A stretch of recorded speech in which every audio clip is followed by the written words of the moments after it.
we're going to talk about easy container combinations right now. So we've got examples. This is actually a moon garden, and this would be a great pot for anyone that works all day long and gets home and only can enjoy their garden at night.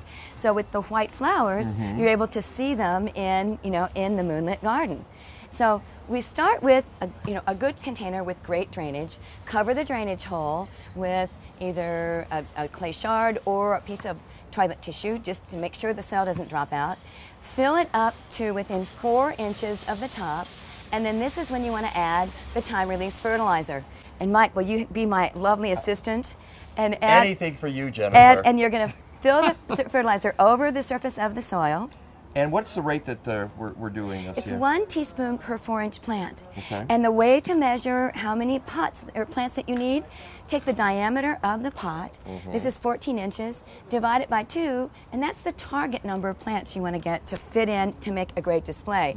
That's how many are in this pot right here. There's 7 in this. So now we're going to take these plants, and we're going to put the tallest one in the back, taking the pot out of the container. Now, when you have roots, right. Mike is the expert at this. You would tear those off? Yeah, I like tearing the roots off at the bottom. And then you tease the roots. Don't butterfly the root ball. You're paying for roots, so you don't want to damage them. Right. If you damage them too much, you set the plant back. So just tickle them a little so that the roots are growing away from the root ball out into the surrounding soil. I'm going to add a little bit more soil so the roots aren't sitting right on the fertilizer. And this is a time-release fertilizer that's designed to last for actually 4 months, so that these containers are self-sufficient. All you have to do is water them. Okay. So we're putting this one right here. Now, in that one, you kind of centered it and you made it sort of a focal point. Exactly. So you want to do the same thing with this? So put it right there. Put it right there. It's an Angelonia. And we're putting the height in the center, and then we're going to put the cascaders and the fillers on the sides. So the filler, this is a euphorbia. It's called, actually, this is diamond frost euphorbia. And I love that. This came out recently in the last few years, and it has become quite a popular plant. Save your tags. I always save my tags and put them in the back of the pot. Are perfect on this one, so I'm still going to tease them just a little bit. Okay, and put that on the side here. Great, and then we're doing 2 fillers. The petunias are going to be fillers, 1 on each side. So Mike, I'll let you put 1 on one side, and I'll put 1 on the other side.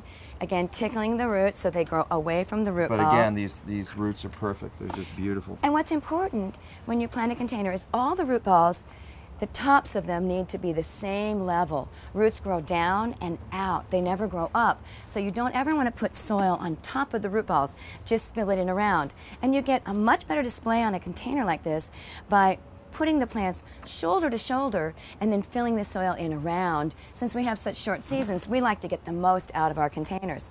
Now, we have another fun cascading plant. This is actually called a calibrachoa, or they call them million bells because there's so many flowers. And you'll see how this one is on the other side over there. And we're going to stick this so it cascades to the front next to the petunia and adjacent to the sweet alyssum, and then the other cascader, and we're putting the ivies in the back. Ivy in the back? Okay, good. We're putting now it's short, so I'm going to add a little soil to bring the ivy up to the same height. That was in a shallower pot. So Mike's increasing the soil level so that the ivy doesn't sink down to the bottom. And then we're going to put this one right here, and 2 more ivies in the back. Okay. And they're variegated ivies. So the white shows up in the dark. And 1 more over here, and we're all set. And then what we do, last but not least... Where's the Dusty Miller? You had that in the other one. Oh, Jennifer, look what I found.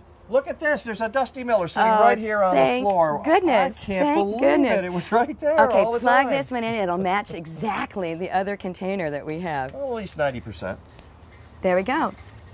And voila. Now this one has been growing for 3 weeks, so you can see how it's filled in, and this one will get there and when it grows up, and they'll both look beautiful in the moonlight. All right, let's get rid of the moon garden and go to the herb container garden. Right there. This is an herb garden in a strawberry pot, and every herb is growing out of each of these pockets. What's great about this is herbs can get wild in your garden. This is a great way to contain them, or to have an herb garden right outside your patio door, your kitchen door. So when you're cooking, you just run out and clip some sage, clip some Italian oregano, some parsley, or some fennel right at your fingertips. Now, the secret is, how do you take an herb in a 4-inch pot? You want to pull the 4-inch pot out. Okay, here's the 4-inch pot. How do you take a 4-inch root ball and jam it into a pocket that's only 2.5 inches? Now, I'll bet you've got a solution for that. do. So I let's have a slide great this secret over. to show you I'll how to take this do out this. of the way, and we'll let you do your magic. What you do is you use a paper towel, and you take the herb plant out of the container so that you've got it ready to go in. You're going to start by filling the herb pot about a third of the way up to the lowest pocket. And you'll see there are different levels of pockets. So you plant the lowest level, then the next level, and then the top. I'm just going to show you the secret of planting the pockets. Take a paper towel, and you lay it down, and you just gently close the plant up as if you were closing an umbrella. And lay it down, and then roll the paper towel around the plant. Then you have this simple cone, or actually a tube of paper, and you'll gently put this in using 2 hands.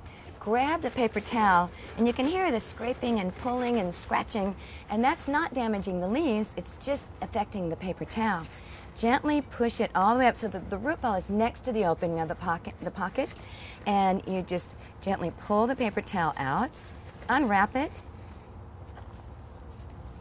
and voila, you've got a healthy plant. The root And ball, a healthy root ball. Exactly. Yeah. Exactly, because you haven't jammed it in through a little pocket. Exactly. And you'll have this, fill the soil in over it, and then just go layer by layer, planting each of the pockets, and then you come to the top and plant 3 in the top, and you're all finished. You've got a great herb garden in a strawberry Now, when jar. you water the first time, you want to tip it a little bit. Absolutely. And then water here so that the root ball gets hydrated. And you only have to do that the first 3 or 4 times? 3 or 4 times. Yeah. And do each pocket separately, and then water the top and let the water run through. And you won't get any erosion, and you won't have any of that soil falling and washing out of the pot. Now we go to the butterfly garden. Oh, let's bring it around where we can actually see the beautiful pink flower. You're into pink, aren't you? I'm not a pink guy, but you like your pink. Well, this is a great combination. Yeah. And so you've got the pinks and the purples and the elfin pink salvia. This is a wonderful geranium, and this is actually a salmon geranium. And then this is a New Guinea impatiens, bred for sun, so it can hold up in our sunny location. I don't know, that looks salmon to me too. It's salmon too. Yeah. And then elfin pink salvia. This is the purple verbena. But what else is in this pot that will help entice the butterflies is flat leaf parsley. Curly leaf parsley is right down here, over here, and then this is dill, and we've got fennel. All of those are food sources, especially for black swallowtail butterfly. So they'll be attracted. The flowers will attract the nectar feeders, like the hummingbirds and the butterflies. They'll lay eggs, but if you know what happens when you lay eggs, they turn into caterpillars, and then things go south. However, we have right here the sacrificial pot, and I like this because, you know, I'm into the dark side of stuff. So. If you don't want to lose your decorative container to caterpillars that will eat all the leaves off, and they have to eat. They have to eat to turn into butterflies. You make a sacrificial pot.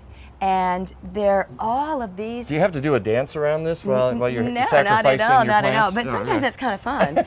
Okay, and then we've got 2 flat leaf parsleys. We've got 2 curly leaf parsleys. This is the fennel, and then we have little dill over here on it. They love all of those plants.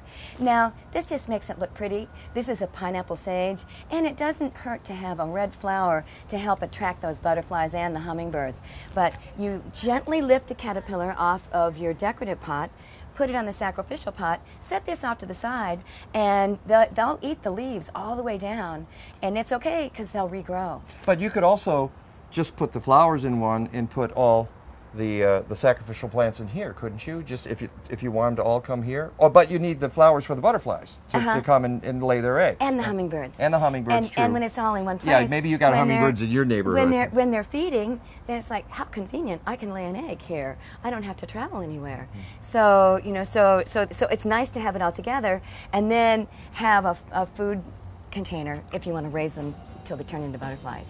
All right, now that we've got our ornamentals in pots in these beautiful, the butterfly garden and the sacrificial garden, how about veggies in pots? Veggies in pots, what a great idea, because you can actually do a vegetable garden in a pot. You can do fun things for children too. So we're going to look at that next.